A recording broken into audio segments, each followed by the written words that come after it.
आज की पोएम है बुलबुल का बच्चा।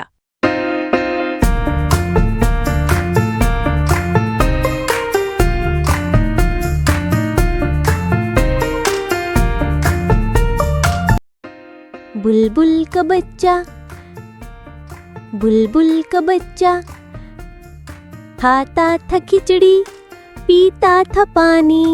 बुलबुल का बच्चा गाता था गाने, मेरे सिराने।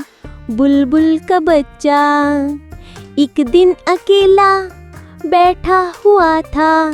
बुलबुल का बच्चा एक दिन मैंने उसे उड़ाया, वापस न आया। बुलबुल का बच्चा, बुलबुल का बच्चा।